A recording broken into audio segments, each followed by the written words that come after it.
mengenai masalah banjir di Sumatera begitu, dan beberapa kasus dari banjir ini diselidiki oleh kepolisian mengenai adanya temuan ribuan kayu gelondongan yang hanyut di banjir sumut ini, di mana dikabarkan terbaru Kapolri telah menemukan calon identitas tersangka dari kasus kayu gelondongan di Sumut. Kapolri Jenderal Listio Sigit Prabowo mengungkap tim gabungan sudah mengantongi calon tersangka dalam kasus kayu gelondongan akibat pembakalan liar begitu ya. Ini yang diduga menjadi faktor utama, faktor bencana di Tapanuli, Sumatera. Selain telah mengantongi calon tersangka, Kapolri juga dikabarkan uh, mengungkap bahwa status kasus ini sudah ditingkatkan dari penyelidikan ke penyidikan. Kapolri mengungkapkan bahwa pihaknya ini akan membentuk tim Satgas Tapanuli dan pihaknya juga telah melakukan penaikan kasus begitu ya menjadi sidik. Tersangka juga sudah ditemukan oleh kepolisian. Namun seperti apa kita akan menunggu bersama siapa dari tersangka itu, dan kemudian juga yang lain mengenai wilayah yang berpotensi banjir, salah satunya dari dampak pembalakan liar ini juga telah dikantongi oleh pihak kepolisian begitu. Dan meski demikian, Tribuners, Kapolri ini belum merinci mengenai siapa sosok tersangka dalam kasus ini, apakah perorangan ataupun perusahaan. Hanya saja Kapolri menyebut bahwa Santi Polri dan juga Kementerian Kehutanan atau Kemenhut terus berupaya mengungkap soal munculnya kayu gelondongan beberapa ribuan, bahkan ya di antaranya adanya potongan gergaji hingga pencabut, maksud kami dicabut dengan alat berat begitu.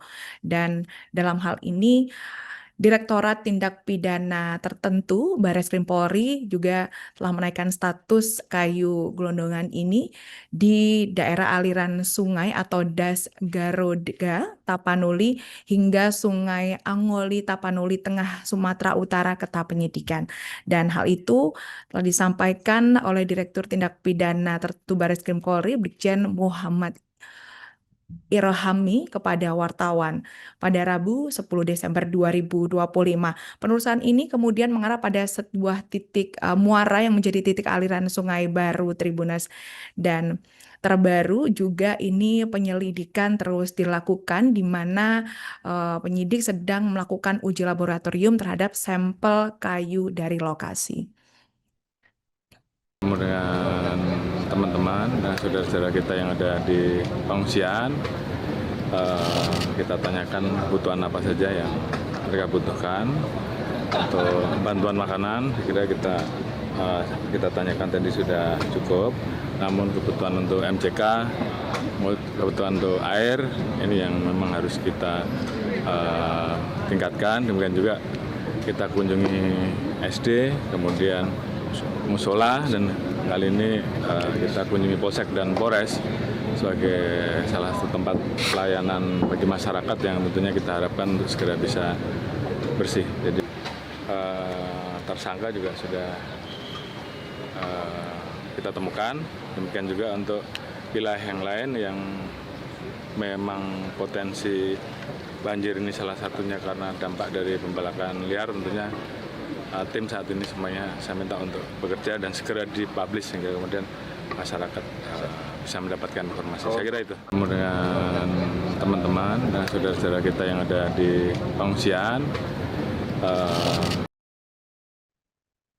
Dalam kasus ini, Tribuners, ada 2 alat berat, yakni ekskavator yang telah diamankan oleh pihak kepolisian. Dan temuan penyidik dalam pemeriksaan di lapangan memperlihatkan adanya penumpukan kayu di sejumlah titik, terutama di sekitar kilometer 6 dan juga kilometer 8. Bukan maksud kami lahan besar, ini tampak jelas Tribuners dari citra udara, disertai dengan longsoran yang dianggap tidak terjadi secara alamiah. Kombes Fredia mengatakan tim gabungan ini menemukan 1 bulldozer dan juga 2 ekskavator. Alat berat ini yang ditinggalkan tanpa adanya operator. Dan kekinian begitu ya, terkini penyidik tengah mendalami operatornya dalam kegiatan itu. Pada saat tim gabungan yakni Bareskrim di Tipidel dan juga kemudian ada Polda Sumut dengan teman-teman dari Kementerian Lembaga Kehutanan, Lingkungan Hidup dan juga dari BPDAS. Ini saat mendatangi kilometer 8 mendapati ada alat berat tersebut Tribuners, yakni dua buah ekskavator dan juga satu bulldozer ini yang memang diduga para operatornya ini melarikan diri, tidak ada di tempat begitu ya, dan dua alat berat itu ditinggalkan begitu saja. Kini dua alat berat itu kemudian diamankan Tribuners, dan selain itu penyidik dan tim ahli juga mengidentifikasi adanya kayu karet dan juga durian yang tercampur dengan material banjir. Selain itu, Tribuners, para ahli, peneliti ini juga dalam kasus ini menemukan kemiringan lahan yang seharusnya tidak boleh dilakukan aktivitas penanaman maupun pembukaan, namun tetap juga dilakukan atau digarap begitu. Dan adanya aliran sungai kecil di kawasan tersebut yang tampak berubah arah setelah em, merjang bukaan lahan begitu ya, lahan baru yang terlihat banyak dibuka begitu, dan membawa kayu-kayu dari hulu dan membentuk muara baru yang bermuara kembali ke Sungai Garoga. Dalam hal ini dikabarkan para ahli ini berpendapat bahwa kondisi ini diyakini menjadi salah satu penyebab banjir yang kemudian menyapu infrastruktur yang ada di bawahnya. Dalam kasus ini, Tribuners penyidik menerapkan pasal 109, junto pasal 98, junto pasal 99 Undang-Undang 32 tahun 2009 mengenai perlindungan dan pengelolaan lingkungan hidup yang telah diperbarui melalui UU 6 2023. Saat peninjauan di TKP, tim dari peneliti ini ya, dari penyidik di kilometer 8, ini selain petugas menemukan tiga alat berat ya, ada ekskavator dan juga bulldozer ini. Alat-alat berat tersebut telah diamankan, dan termasuk ini adanya identitas pemilik operator juga telah dikantongi oleh tim penyidik serta kegiatan yang dilakukan di lokasi tersebut, Tribuners. Dan dari hasil analisis ini juga menunjukkan adanya komposisi kayu dominan yang berupa karet, ketapang, durian, dan sejenis lainnya yang telah diambil sampelnya oleh Ditipiter begitu ya, dari Baris Krim Polri sebanyak 27 sampel kayu dari das Sungai Garoga untuk kemudian diteliti kembali. Dan ahli ini juga merinci bahwa kayu yang ditemukan merupakan kombinasi dari hasil gergajian begitu ya, kayu yang dicabut bersama akar-akarnya menggunakan alat berat, yakni secara paksa, kayu longsoran, serta adanya kayu yang terpengaruh proses pengangkutan loader. Dan dalam kasus ini, Tribuners, kasus kayu gelondongan di Banjir Sumatera ini, pengamat mendesak Zulhas ini perlu diperiksa, di mana Direktur Eksekutif Arus Survei Indonesia, Ali Rifan, ini menilai sejumlah menteri terdahulu perlu diperiksa terkait kerusakan alam yang berujung adanya bencana besar di Sumatera. Menurutnya ini DPR bisa memanggil para ex-menteri kehutanan termasuk Zulkifli Hasan yang belakangan ini menjadi sorotan Tribuners. Mereka harus mengklarifikasi untuk memberikan penjelasan kebijakan yang dibuat pada saat mereka menjabat. Dan dalam hal ini selain Zulkifli Hasan begitu ya, Ali Rifani juga mengatakan menteri dan lembaga terkait lainnya juga perlu diperiksa untuk menjelaskan bagaimana kronologisnya mengenai rusaknya tata kelola lahan yang ada di Sumatera.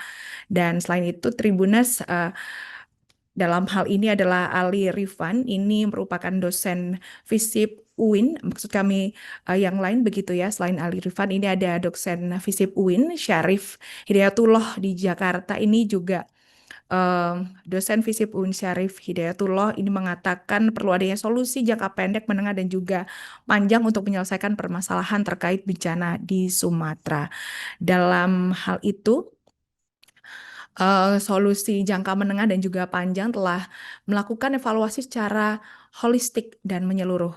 Dan ini juga menyebabkan indikasi terjadinya bencana cenderung mengarah kepada ulah tangan manusia yang tidak bertanggung jawab, sehingga pemerintah perlu melakukan investigasi ulang. Dan pemerintah harus mengevaluasi mengenai perizinan tambang, penebangan liar, dan permasalahan terkait lahan lainnya, Tribuners. Dan hal ini tadi disampaikan oleh Ari Rifan, yakni sekaligus dosen FISIP UIN Syarif Hidayatullah Jakarta. Download Tribun X sekarang, menghadirkan lokal menjadi Indonesia.